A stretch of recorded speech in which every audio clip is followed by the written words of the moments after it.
Your objective for today is I can identify the plot of the story and I can successfully retell the story, including the characters, setting, problem, solution, and the events. So for today, we are going to be focusing on doing a retell.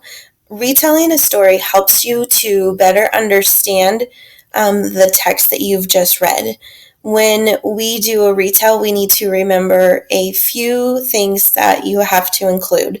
So the first one that we're going to be asking is who? Who is the main character? The next thing we're going to be asking is what? What does the main character want? The next thing will be to ask ourselves, but what problem does the main character face? And finally, we're going to ask how. How is the problem resolved or solved at the end? So the things that we need to include in our retell are the important characters, the setting, the event in order. We want to make sure that we put them in order, starting from the beginning, the middle, and the end. And then we also want to include the problem and the resolution or the solution. Usually when we're doing a retell, we want to include sequence words like first, next, then, later, and finally. Those are going to signal to the person listening to the retell that you know the order that things happened. So today we are going to read a realistic fiction text called Dear Primo. And while we're listening to it, I want you guys to pay attention to the key events and the details because those details will help you understand and remember what you've read. Remember, good readers can retell the events in a story. You will be successful when you can identify who, what, but, and how of the story, and you will be successful when you can sequence the events of the story. So I am going to play our story, Dear Primo, and I want you to turn in your book to page 115. This is on page 115, and I want you following along as the book is being read. Dear Primo, A Letter to My Cousin by Duncan Tonatia.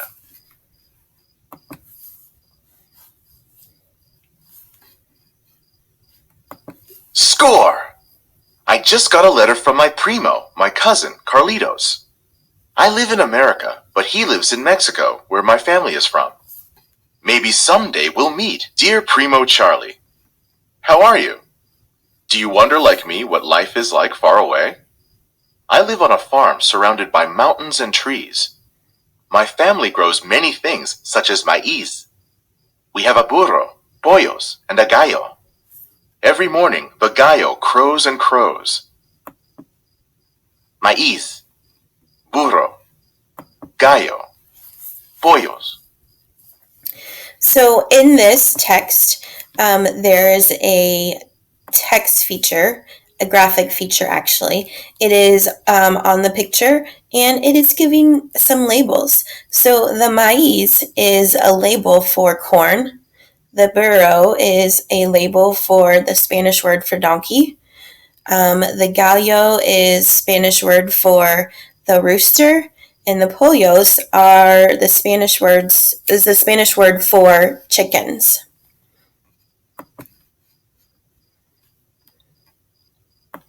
Dear Primo Carlitos, I live in a city. From my window, I can see a bridge and cars zooming by.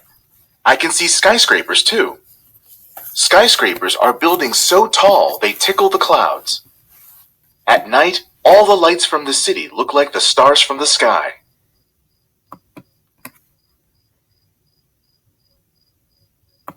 Every morning, I ride my bicicleta to school. I ride it past the perros and past a nopal.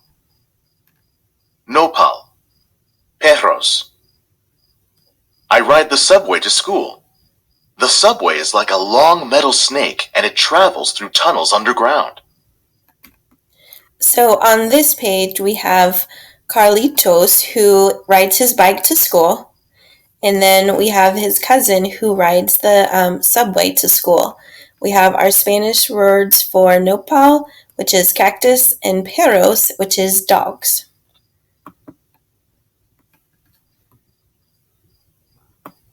At recess time, I play football.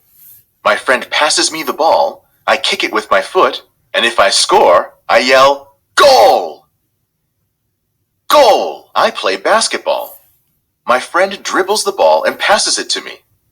I jump and shoot. The ball goes swoosh, nothing but net.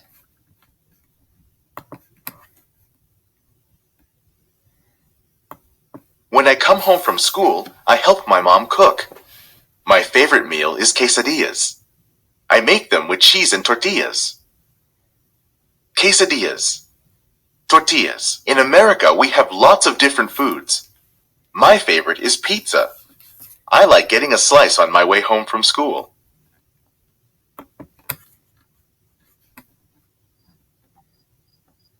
When I finish my homework, I play games with my friends from the building.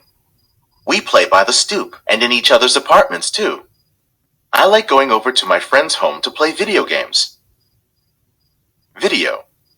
The word video describes a recording of movements and actions that you can see on a television or computer screen. So notice the text feature here where the word video is in yellow and it's blue, and underneath it you have the definition of the video.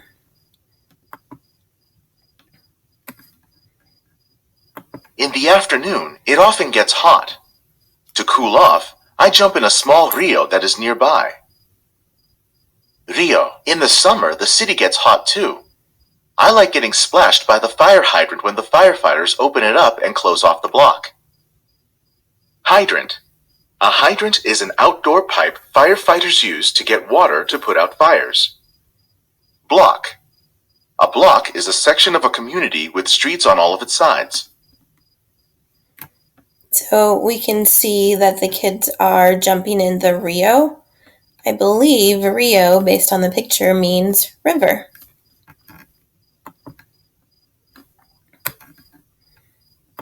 On the weekend, I go with my parents to the mercado, an open-air market in the town nearby. We sell maíz and tunas, a prickly fruit that we grow. We also buy the food and other things we need.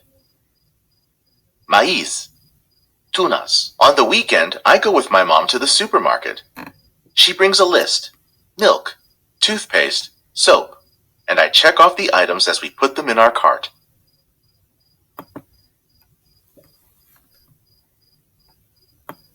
In the town from time to time, they have fiestas that last 2 or 3 days. At night, there are cohetes that light up the sky and mariachis that play and play.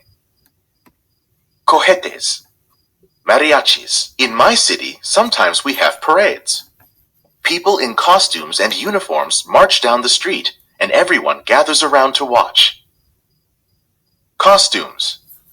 Costumes are special clothes that people may wear to pretend that they are from another time or place. March. When people march, they walk with even steps, often in a group.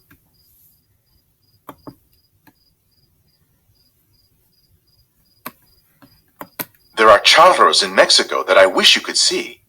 They do tricks with their caballos and reatas. Charros. Reata. Caballo. On the streets here, you can see break dancers who do flips and spin on their heads.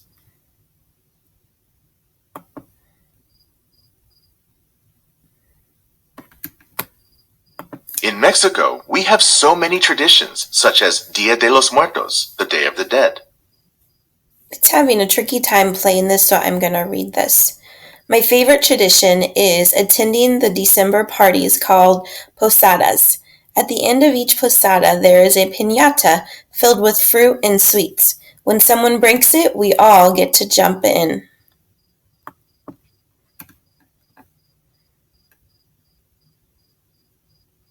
In America, we have traditions too, such as Thanksgiving, when we eat turkey, and Halloween, when we dress up and go trick-or-treating.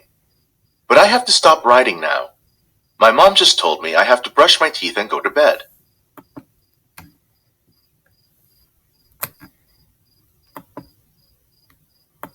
I have an idea. My primo should come visit me.